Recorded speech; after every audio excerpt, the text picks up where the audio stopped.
안녕하십니까. 뒷엎다리근이 단축된 20대 남녀에게 점성 및 동작 스트레칭 적용 시 뒷엎다리근의 유연성과 근력의 변화 비교에 대해 발표하게 된 스트레칭 하시조입니다.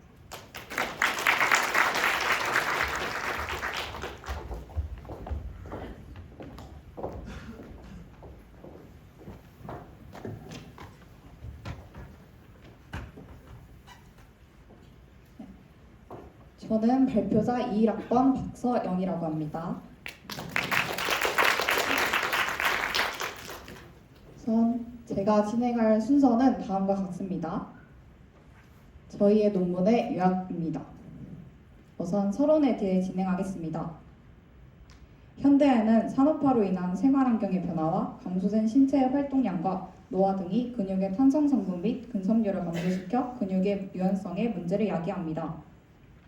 유연성은 근골격계가 정상적으로 기능을 발휘하기 위해 제한과 통증 없이 근육이나 관절의 완전한 가동 범위를 움직이게 하는 능력으로, 적절한 유연성은 정상적인 관절의 가동 범위 내에서 근육의 길이를 최대로 신장시킬 수 있으며 좋은 자세, 동작의 질 향상, 운동 기능의 촉진과 발달, 근골격계 손상의 예방에 필수적입니다.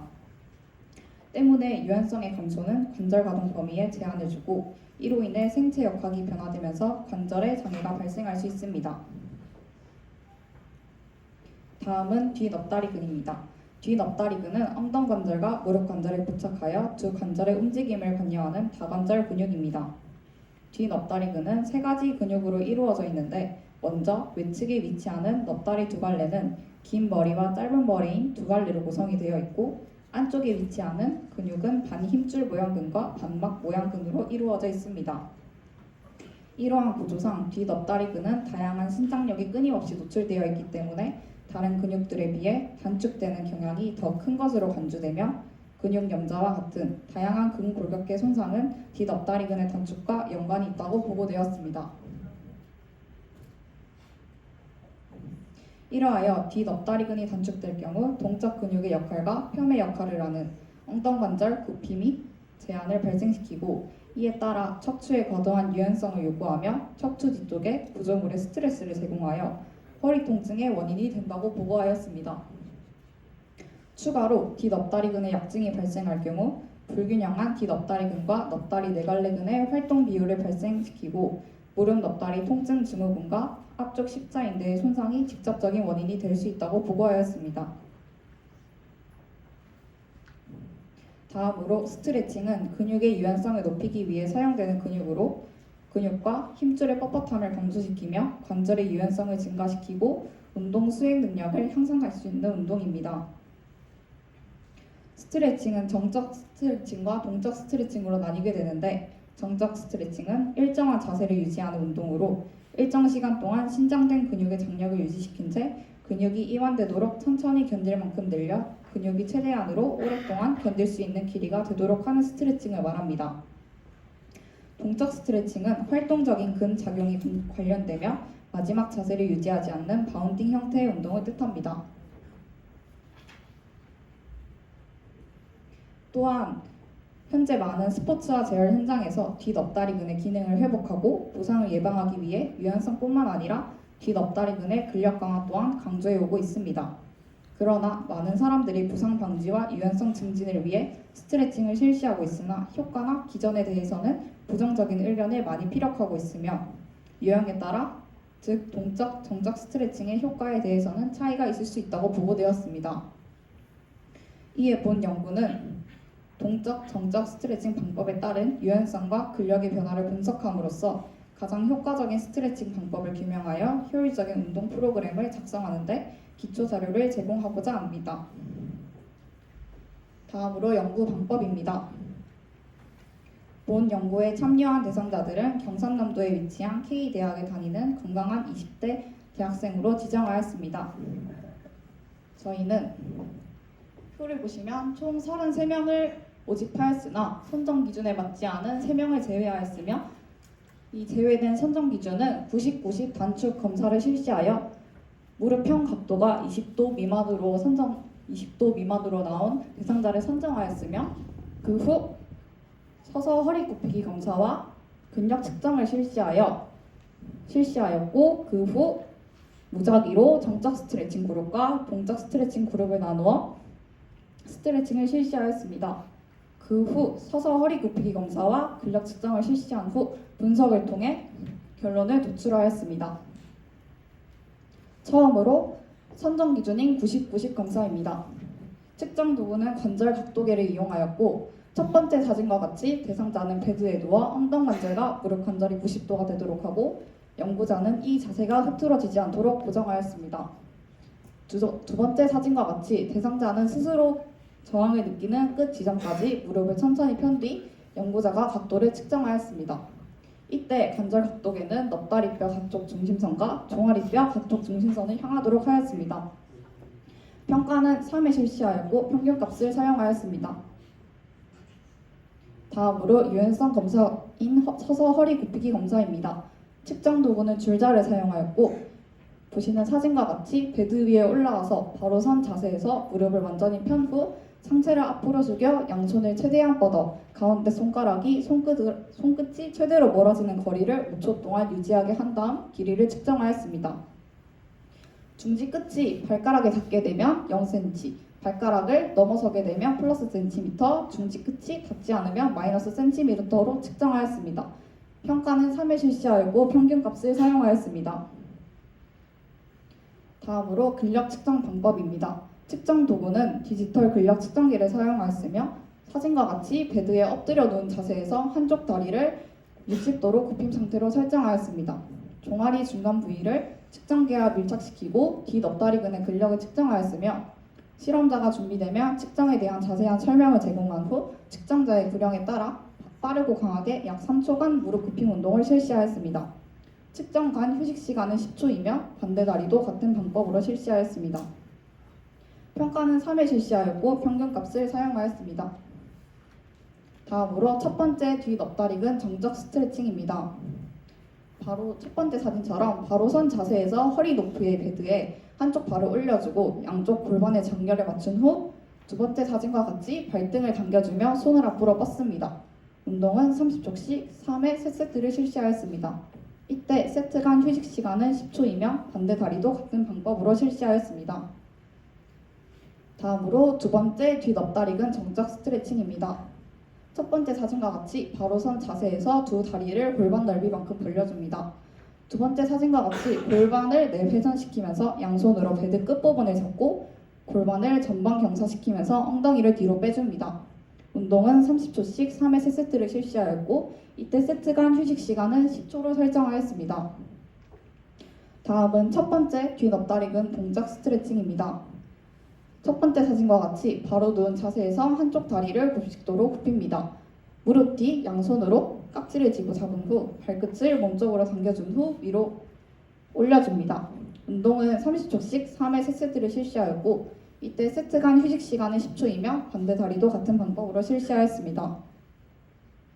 다음은 두 번째 뒷엎다리근 동작 스트레칭입니다. 사진과 같이 바로 선 자세에서 두 다리를 골반 넓이만큼 벌려주고 두 번째 사진과 같이 고관절을 내회전시켜주며 양손으로 베드 끝부분을 잡고 골반을 전방 경사시키면서 엉덩이를 뒤로 빼준 후 일정한 방동과 리듬을 주어 운동을 진행하였습니다. 운동은 30초씩 3회 3세트 실시하였고 이때 세트 간 휴식 시간은 10초로 설정하였습니다.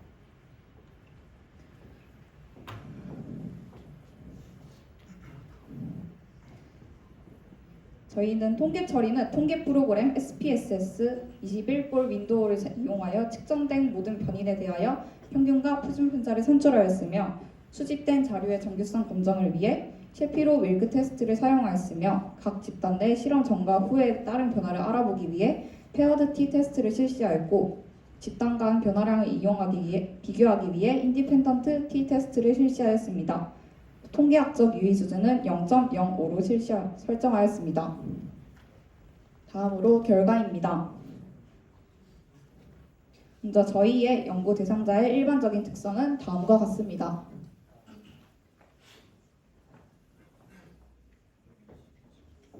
다음은 유연성 변화입니다. 표시된 바와 같이 정적 스트레칭과 동적 스트레칭 모두 유연성이 증가되는 유의한 효과가 나왔지만 보시면 그룹과의 비교에서는 유의한 차이가 없었습니다. 뒤엎다리근 근력 변화에서도 정적 스트레칭과 동적 스트레칭 모두 유연성이 증가되는 유의한 효과가 나왔지만 그룹 간의 비교에서는 유의한 차이가 없었습니다. 다음으로 고찰입니다. 본 연구의 목적은 뒤엎다리근의 단축이 있는 사람을 대상으로 정적과 동적 스트레칭을 적용하여 뒤엎다리근의 유연성과 근력에 미치는 영향을 비교하고자 하였습니다. 본 연구의 결과에서는 두 그룹 모두 중대 전후에 유연성과 근력이 유의하게 향상되었고 그룹 간 차이는 없었습니다. 선행 연구에서 정적 스트레칭이 관절 가동 범위를 증가시키고 근육 통증을 감소시킴으로써 부상 위험을 예방하거나 감소할 수 있다고 보고하였으며 6주간의 연속적인 정적 스트레칭이 뒷엎다리근의 유연성을 개선한다고 보고하고 뒷엎다리근 부위에 정적 스트레칭을 30초간 적용한 결과 스트레칭 전보다 후에 유연성이 유의하게 증가되었다고 보고하고 있습니다. 정적 스트레칭은 액틴과 미오신 필라멘트를 이완하고 점탄성의 변화를 초래하는 등의 결과로 유연성을 향상시킬 수 있습니다. 또한 정적과 동적 스트레칭을 비교한 연구에서 정적 스트레칭과 동적 스트레칭 모두 근육의 유연성을 개선하는 데 효과적이라고 보고하여 본 연구와 같은 결과를 보였습니다. 하지만 다른 연구에서는 6주간의 정적 스트레칭과 동적 스트레칭을 비교한 결과 정적 스트레칭이 동적 스트레칭보다 뒷엎다리근의 유연성을 높이는 데 효과적이라고 보고하여 본 연구와는 다른 결과를 보였습니다. 이러한 다른 결과의 요인으로는 두 연구 간에 서로 다른 동적 스트레칭이 포함이 되는데 연구에서 사용한 동적 스트레칭 방법은 관절 가동 범위의 끝에서 5초의 지연을 포함하기 때문이라고 보고하였습니다. 본 연구에서 근력의 증가는 스트레칭 하기 전과 후를 비교하였을 때 유의미하게 증가된 것으로 나타났습니다.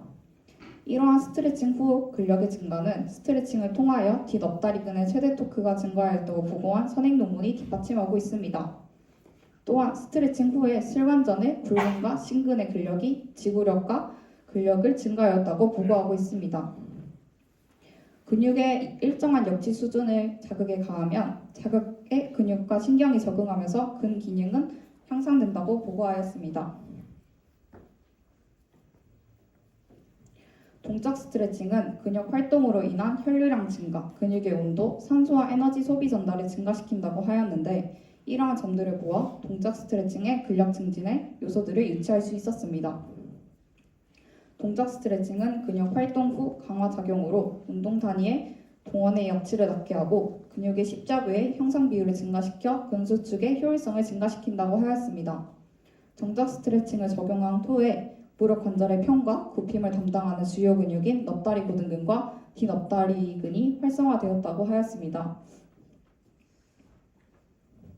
정적 스트레칭을 적용한 그룹과 동적 스트레칭을 적용한 그룹 간의 차이를 비교했을 때는 유의한 차이가 나오지 않았는데 앞선 선행 논문들에서는 근력 측정 면에서는 동적 스트레칭이 우세하다고 보고하였습니다. 본 실험에서 그룹 간의 유의미한 차이가 나오지 않은 것은 실험 대상자를 건강한 20대 남녀 대상으로 하였기 때문에 이러한 결과가 나온 것으로 사료됩니다. 본 연구 결과에 따라 근육의 유연성과 근력 개선에 정적 스트레칭과 동적 스트레칭 모두 효과적이기 때문에 환자의 상태에 따라 스트레칭을 적용하면 좋을 것으로 생각됩니다. 본 연구의 제한점은 첫째, 20대 남녀를 대학생으로 하였기 때문에 모든 연령대에 일반화하기 어렵습니다. 둘째, 연구에 참여한 대상자의 수가 적었다입니다. 마지막으로 결론을 발표하겠습니다. 본 연구는 뒷엎다리근이 단축된 20대를 대상으로 정적 스트레칭과 동적 스트레칭 적용 시 유연성과 근력의 변화를 비교하기 위해 진행되었으며 뒷엎다리근에 적용한 정적 스트레칭과 동적 스트레칭이 유연성과 근력을 증진시키는 것으로 증명하였습니다. 결론적으로 정적 스트레칭과 동적 스트레칭의 운동의 효과는 유의한 차이가 없었으므로 본 연구 결과를 통하여 뒷엎다리근 단축이 있는 일반인들이 일상생활에서 스트레칭을 적용할 때 동적 스트레칭, 정적 스트레칭 중 하나만 적용해도 효과를 얻을 수 있습니다. 이상으로 발표를 마치도록 하겠습니다. 스트레칭 하시조의 좋은 발표 감사합니다. 조원들은 모두 단상 위로 올라와 주시기 바랍니다.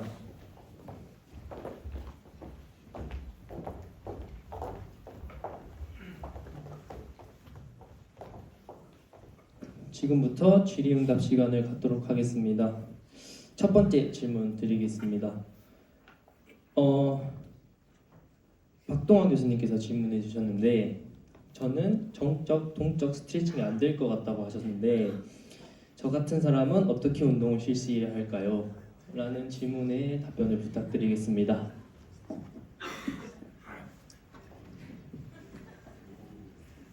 처음에는 일단 능동적으로 스트레칭이 되지 않으므로 치료사가 수동적으로 실시해 준 뒤 이제 가동 범위가 점차 확보되면은 능동적으로 실시하고 그리고 일상생활에서 가끔씩 뭐 기지개펴기와 같은 그런 스트레칭을 하시는 게 좋다고 생각합니다.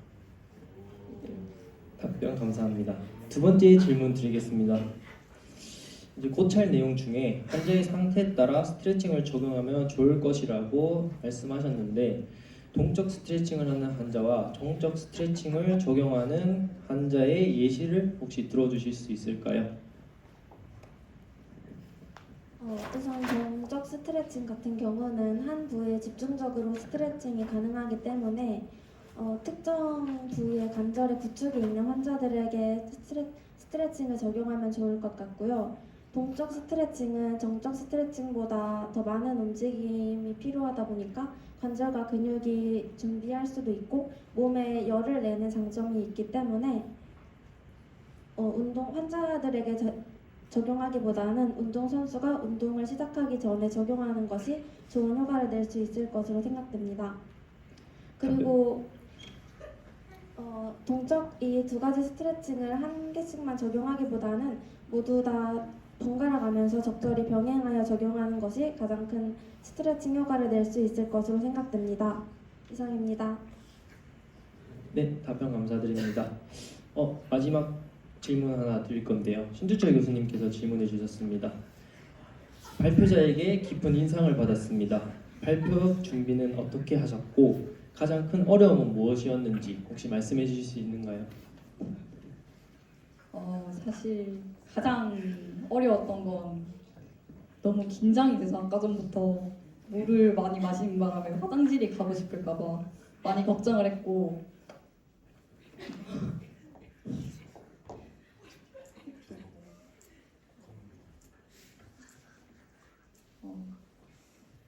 발표를 잘 맞춰서 다행이라고 생각합니다.